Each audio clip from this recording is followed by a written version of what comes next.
Alright, welcome back to the Supercoach Nuff channel. In this video we're going to preview round 21 of the 2024 NRL fantasy season.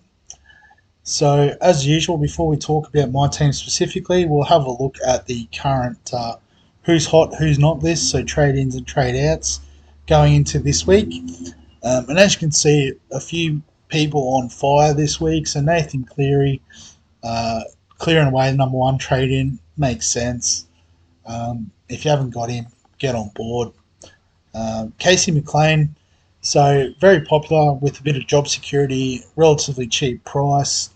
I guess the only reason I'm not interested in him is that he isn't bottom dollar, which I guess at this stage, I wouldn't expect to be playing McLean most weeks. So, in that case, I'm happy to go cheaper, and I don't necessarily need the extra few points and potential bit of cash that's on offer there.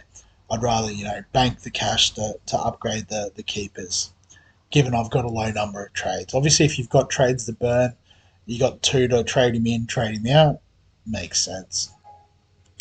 And the hammer also on fire, and I think the matchup might sort of facilitate this. His low break even probably helps also. So definitely one to look at this week, particularly if you need some coverage at the back, wing, fullback, or centre. Tom Trbojevic, probably one I wouldn't trade in this week, just given it's a tougher matchup against the Roosters, and then he's on the bye. So basically you're trading him in for one average score in the next 2 weeks. I think, if you really want him, wait 2 weeks. If you need someone this week, get the hammer and then trade him in. I don't think there's really a situation where, I think there's just too many scenarios where there's better options. So he's probably the first one I'd put on the trap list. But again, I've got him in my team. I can understand the appeal. But, those nice couple of games Sunday Arvo at Brookie are done. So you're not chasing points from last week. You're looking to who's going to score the most points over the next 6 weeks. Isaiah Yeo, I guess, if you are looking to upgrade in the middle, he is a prime option. Feel free to bring him in. Tom Starling's one I haven't really paid much attention to be honest. I haven't needed a hooker. I've sort of locked in the Marnie and Grant combo. It's mid-price. I can understand with the break-even. Sounds like he's getting a bit more minutes. Yeah, so... Oh, hang on, that's last year. So 80 minutes. So the last few weeks he's, sort of taken that starting role and played big minutes. So I guess whether that's something that's going to continue for the next 6 weeks, in which case he probably does offer a great bit of value as a cover at hooker. So don't hate it. I just haven't looked closely enough to have a strong opinion either way. RTS, obviously nice matchup this week. Bit of coverage in your wing, fullback, and centre for the rest of the season, so I can get on board with that. Jack Howard's an interesting one. He covers edge and centre. He's been playing centre and wing, which isn't traditionally a strong scoring position for fantasy. He scored a try last week to help boost that 60. A lot of meters gained. I don't know if there was a breakaway try or what happened there. I think that's turnovers, isn't it? So that's a negative. So a few tackle breaks helped his score as well by the looks of it. And I guess here's that bigger body that can produce them. You can see 8 tackle breaks there against the Dolphins when he was playing on the wing. So I guess, if you are looking for a cheapish cover, edge centre's usually a tricky spot to cover. Okay. I don't know if there's a cheaper option than that specifically, so it makes sense. Jamal Fogarty, I think, could be an interesting point of difference. Haven't looked at his price. It is a bit expensive, but when he's in the team, he is the dominant half, which is what we like for fantasy purposes. You can see 579 kick meters last week. Um, the only down game was his injury affected game, so probably really good point of difference. He's only owned by 5% of the competition, which is really big pod territory. So fantastic, get on. Payne Haas, yep, bring him in at any time you want. Josh Curran, don't know if he's a trade in. He is that echelon below, the elite middle and edge. Even the dual position guys like a Kalamatangi, Barnett. Does have a good role though, so I think if he's the one, your final sort of bench upgrade perhaps. If you've got all the other big movers and shakers in the middle and the edge, um, you could go him. Anfinor Blake, I think you can bring in if you would like to. Dylan Walker, not sure what this is on the back of. I think, is he playing on the edge this week or something? Is he playing lock, I think? He's named in the 13.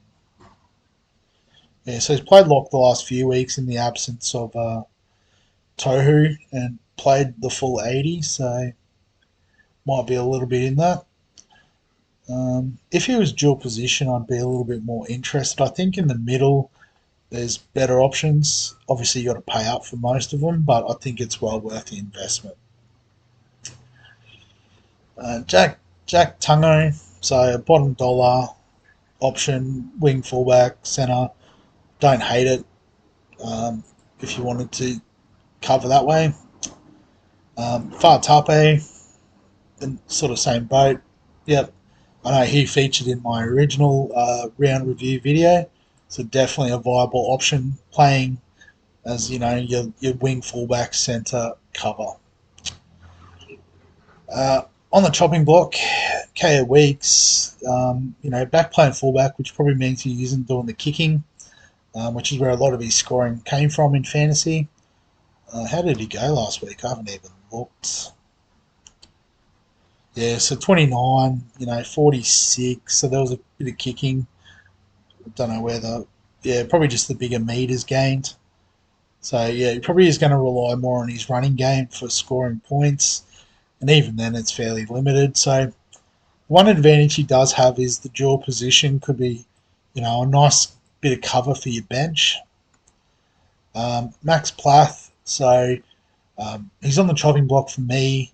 Just given that move to hooker, he's doing the defensive work, but he hasn't got the ball running side of his game anymore, so it does limit his scoring. And I think it's time to move him on. Tyron Wishart, I think you can let go, even if Munster does start on the bench this week, where he's currently named. You imagine that's a 1 week deal. I can just foresee he's going to get elevated to the starting team at kickoff, and Wishart will go back to his bench utility role. So, Tyron Wishart, you've done us proud, but we've got to give you the chop. Ethan Strange, I think, copy and paste what I said about Kate Weeks. Bit of bench coverage, given he covers halves and centre. But Jamal Fogarty's back, the dominant half, so you're just relying on Strange feeding off the back of that. Hopewadi out injured, so he can go. Nico Hines, obviously a lot of people just trading to Cleary. Makes sense.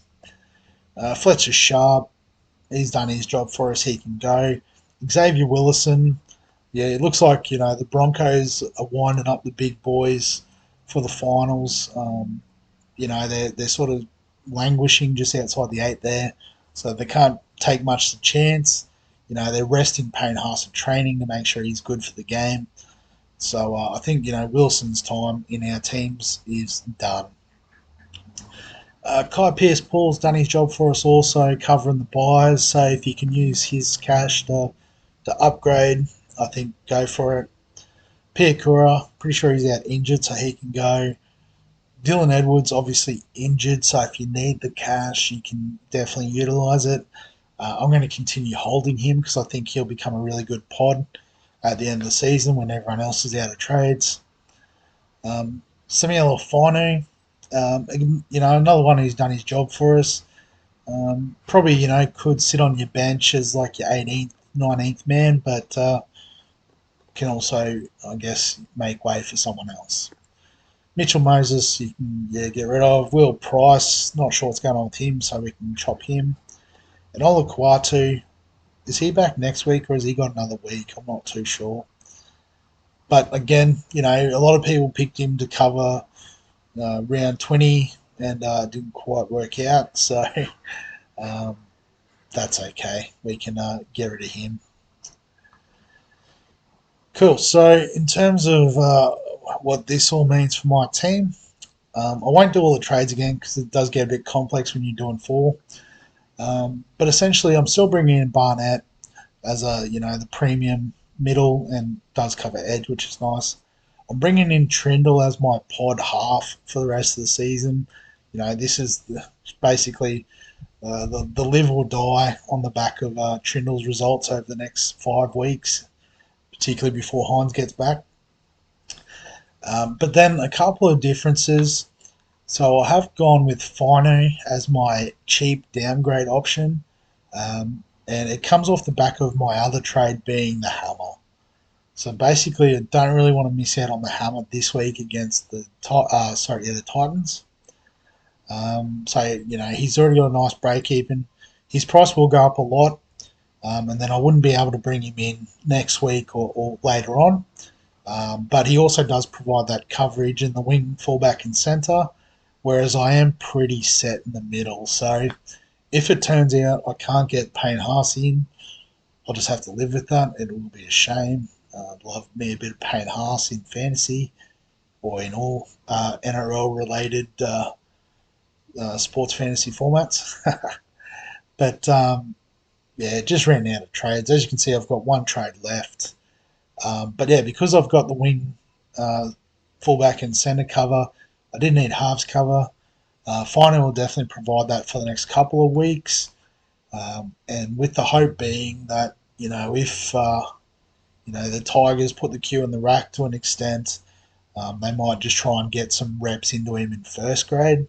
Obviously, with Luai coming next year, they might just want to, work on their best team and sort of just have Caesar back as a, experienced hand. But it would be good to see him get a bit of a chance. So happy to bring him in, even if it is just he nuffs out in a couple of weeks. If I go to the team, might be easy to see. Got the team set up like this for this week. Um, all the big boys here in the forwards. Cleary locked in as captain. Um, you know, happy to go with Galvin. Obviously Trindle as well. But Galvin plays first this week, so we'll see how he goes. Um, if I knew that everyone was going to play every week for the rest of the year, the final upgrade would be Galvin to Haas. But I'm now leaning towards I might just hang on to this trade for dear life. Because round 26 or 27, might even be round 27. Got to check on the fixtures. Yeah, so the Warriors have the bye, so I'm going to be without Barnett and Fanua Blake. So I might just be flip one of them to Payne Haas to finish off the season. So, yeah, this last trade might just be sitting here for the next few weeks. It may also be required if I need to make a trade. So Galvin, it's going to be mostly Cleary and Trindle, but Galvin will probably play most weeks. Tungo, Kiraz, and the Hammer in the centres. It'll probably be the Hammer and Kiraz most weeks, but again, the Dolphins play after the Panthers, so just putting it that way. And then Tedesco, Travojevic, and ultimately Edwards. Again, we are relying on the return of Latrell. That's what I was trying to say. Sort of coinciding with the return of Dylan Edwards, so it's a straight swap. Obviously, if not, we've got the Hammer now as cover. So, feeling a lot better about the team and the way it's structured. Would love a few more trades, but that's the way it goes. We're going hard or we're going home. we want to crack the top 10K, um, and we're not playing the long game. So, we've still got Brendan Hands playing. Um, Joey Lussick's back, so we'll see how that pans out. But, it's just very much in case of emergency, break glass. But yeah, like I said, we're comfortable if we end up with Geimer, Finey, Gray all not playing at the end of the year. Um, Hands will probably be the 18th man more often than not. Or obviously, if we've got players on bye, which I think is coming up, the Warriors for sure. The Tigers round 26. I remember Tommy Travojevic next week, so we will be using these guys, just not this week. So yeah, so we'll leave the video there. As always, if you've got any questions, comments, thoughts, feel free to add them below this video. Give us a like if you enjoy the NRL fantasy content. Subscribe for all the fantasy sports content on the channel. And other than that, we'll catch you in the next one.